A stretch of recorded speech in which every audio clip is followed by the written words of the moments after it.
Continuamos desde Colombia, desde la capital de Colombia, desde Bogotá, en el Congreso del ASA, y tenemos el lujo de contar con la participación, con la presencia de Màrius Domínguez Amorós, que es el presidente de la Federación Española de Sociología y, entre otras, sociólogo, vicerrector de formación permanente y profesional del área académica y docente de la Universidad de Barcelona. Màrius, bienvenido a Claxo TV. Muchas gracias a vosotros. Para empezar, me interesa tu opinión acerca del eje central, ¿no?, de este Congreso del ASA, ¿no?, que son las ultraderechas, la relación de América con el resto del mundo, y en particular el título que le da nombre a este Congreso, que es Reacción y Resistencia, imaginar futuros posibles en las Américas. La verdad es que es un título absolutamente de gran interés y de gran actualidad, ¿no? Hablar de reacciones y resistencias, ¿no? Sobre todo de reacciones y resistencia a movimientos políticos y a movimientos sociales que están siendo muy reaccionarios y muy radicales desde la extrema derecha. Contextos políticos y sociales que parecía que habíamos olvidado, al menos en Europa, ¿no? En nuestra Europa actual, parecía que habíamos olvidado esos movimientos políticos sociales reaccionarios a la extrema derecha. Pero hace pocos días que hemos pasado por las últimas elecciones al Parlamento Europeo y creo que ha habido un auge muy importante de posiciones de extrema derecha, en Francia con Marine Le Pen, en Italia con Meloni, en España también con Vox o con ciertos movimientos de ultraderecha, y por tanto yo creo que más que nunca, y desde Europa, yo creo que mirarnos e imaginarnos el contexto latinoamericano, donde a veces los vaivenes entre ciertos contextos políticos, ¿no?, que ha habido pues Lula, ahora Milei, etcétera, pues yo creo que desde Europa el aprendizaje tiene que ser claro y continuo a la realidad latinoamericana, donde tenemos mucho que aprender de esas reacciones y esas resistencias que desde las ciencias sociales, y eso se trata en el Congreso en Bogotá, de las ciencias sociales podemos realizar, ¿no? Imaginarnos qué futuros posibles tenemos y sobre todo qué futuros posibles de planteamiento de política social, de política pública, de reducción de las desigualdades sociales, que creo fundamentalmente que es el gran reto y la gran estrategia que tenemos para resistirnos y reaccionar a esos movimientos de ultraderecha que existen en todo el mundo. Siempre me genera curiosidad cómo ven desde Europa, América Latina y el Caribe, ¿no? Porque obviamente en Europa tienen sus propios problemas, ahora con un avance de la extrema derecha en algunos países, tienen sus problemas con la inmigración, cambio climático los afecta muy fuertemente, ¿no? Y a veces pienso que América Latina y el Caribe queda un poquito lejos, ¿no?, del llamado primer mundo. ¿Cómo nos ven desde allá? Queda lejos, pero cada vez queda menos lejos. Yo creo que cada vez la globalización, ¿no? Y cuando hablamos de globalización en sentido amplio, no solo de las mercancías, de los productos, de los servicios, sino globalizaciones culturales, globalizaciones políticas, globalizaciones de movimientos sociales, ¿no? Vivimos en el mismo mundo, estamos muy cercanos. La sociedad digital, ¿no?, nos ha llevado pues a un mismo discurrir. Yo creo que cada vez es menos alejada América Latina de Europa, ¿no? Yo creo que cada vez Europa reconoce más el posicionamiento que tiene América Latina y los aprendizajes que América Latina ha tenido en muchos de los elementos y en muchos de los contextos sociales y políticos, ¿no? Yo creo que, por ejemplo, la perspectiva de colonial, ¿no?, que hasta ahora Europa era como muy reacia, ¿no?, a entender y a situar la perspectiva colonial, cada vez está más presente en aquellos análisis, en aquellas aportaciones. Por tanto, yo creo que cada vez es más presente que desde América Latina Europa tiene mucho aprendizaje a realizar, mucho aprendizaje cuando hablamos de las crisis, ¿no?, continuas, que parece que Europa nos habíamos quedado alejadas de ello, pero cada vez vemos que son crisis continuas, la crisis económica de 2006-2007, la crisis pandémica del COVID-19, la crisis climática, etcétera, ¿no? Por tanto, yo creo que cada vez como compartimos unas problemáticas sociales y políticas más claras, y cada vez tiene que ser un diálogo más importante. En eso Europa tiene que estar muy abierta al diálogo en América Latina, porque en este caso creo que nos llevan años de aprendizajes y de reflexión de lo que son la construcción de un estado de bienestar en épocas de crisis, a veces alternativas constantes. Cuando hablo de problemáticas en Europa no podemos obviar la guerra Ucrania-Rusia, ni Medio Oriente, Palestina, ¿no?, todo esto que obviamente nos afecta a todos, pero ustedes están ahí, en el continente en guerra. Exactamente, sí señor, en un escenario que seguramente pues mis abuelos o mis tatarabuelos parecía imposible que se hubieran encontrado, ¿no? La guerra en Ucrania, la guerra a las puertas de Europa, la gran masacre en Palestina, ¿no?, y con los temas que tenemos de Israel, y sobre todo esos intereses, ese taparse los ojos de mucha comunidad internacional, ¿no? Y por tanto yo creo que Europa también se está redescubriendo a sí misma, ¿no? Redescubriendo Europa delante de catástrofes naturales, delante de los procesos de digitalización, de desigualdades sociales y, cómo no, los procesos de hambruna y de guerra que parecía que nos pasaban muy alejados, pero que los tenemos frente. Y por tanto Europa tiene que reflexionar de qué es la Europa hoy en día actual, ¿no? Y el diálogo con otras partes del mundo, y sobre todo el diálogo con América Latina, con lo cual compartimos mucho de nuestro desarrollo, es fundamental para esos aprendizajes compartidos.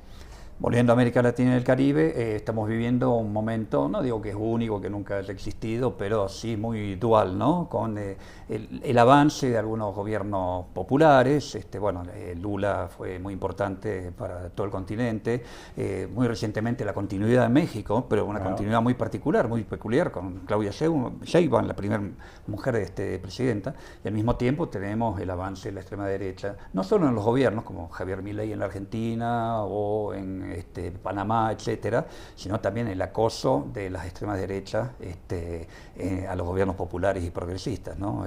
¿Cuál es tu análisis al respecto? Y yo creo que es un tema globalizado, ¿eh? Yo creo que lo que nos está sucediendo en otras partes del mundo, hablamos de Europa, pero nos fijamos nuestra atención en Estados Unidos, por ejemplo, ¿no? Hablamos de Trump, hablamos del papel de Biden, hasta los próximos partidos democráticos, partidos republicanos, están tan alejados en ciertas cuestiones, ¿no? Y por tanto estoy totalmente de acuerdo en que esos vaivenes, ¿no? O esos movimientos reaccionarios, ¿no? Que intentan, pues, socavar algunos de los consensos básicos que nuestras sociedades desarrolladas, si podemos llamar desarrolladas de algún forma, habíamos convivido, ¿no? Y están socavando esos consensos básicos de justicia, de equidad, de lucha contra la pobreza, de democratización de nuestros procesos. Yo creo que son muy importantes, y además yo creo que en América Latina, pero está sucediendo en América Latina, pero está sucediendo también en Europa, pues vemos esa diversidad, ¿no? De territorios, ¿no? Y lo cual nos muestra cómo la particularidad sociocultural de territorios concretos es muy importante para trabajar estas políticas públicas, sus movimientos reaccionarios, etc. En Europa nos pasa lo mismo. Tenemos a Meloni en Italia, coexistiendo con un gobierno absolutamente socialista como es el español, pero mucho más radical en Portugal, por ejemplo, ¿no? O las últimas elecciones donde países donde la extrema derecha había tenido mucho avance están reculando y por tanto los países de izquierda están ocupando, ¿no? O imaginemos las próximas elecciones en Gran Bretaña, ¿no? Donde apunta a que el laborismo va a volver a asumir un papel importante en la construcción europea y en la construcción y en el gobierno, ¿no? Por tanto, yo creo que compartimos y que esos vaivenes dan muestra de esa modulación de las realidades territoriales concretas y que es importante no olvidarnos, aunque tengamos procesos de homogeneización y globalización muy importantes.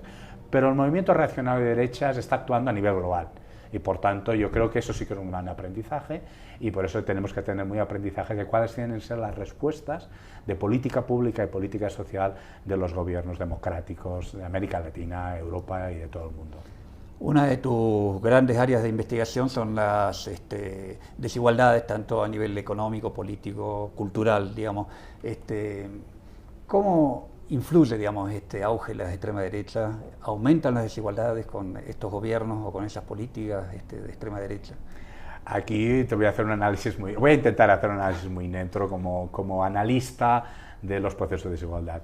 Absolutamente. Yo creo que todos los análisis nos están mostrando que sociedades de extrema derecha o de políticas de derecha, donde hay políticas muy neoliberales, donde muchas veces los programas de austeridad son su gran leitmotiv, ¿no? Y por tanto de reducción de derechos de ciudadanía, pues son sus elementos fundamentales. Yo creo que eso es lo que está sucediendo y los resultados e investigaciones que realizamos a nivel internacional comparado están mostrando donde realmente están aumentando los procesos de desigualdad social, ¿no? Son movimientos reaccionarios que su mantra o su leitmotiv es la reducción, ¿no? La reducción de los derechos de ciudadanía y por tanto la limitación de las políticas públicas que nazcan desde los gobiernos nacionales, ¿no? Y por tanto el libre mercado, la mercantilización de muchos de nuestros sistemas educativos, de salud, de garantía social o la cuasi mercantilización son sus elementos fundamentales, aparte de los ideológicos,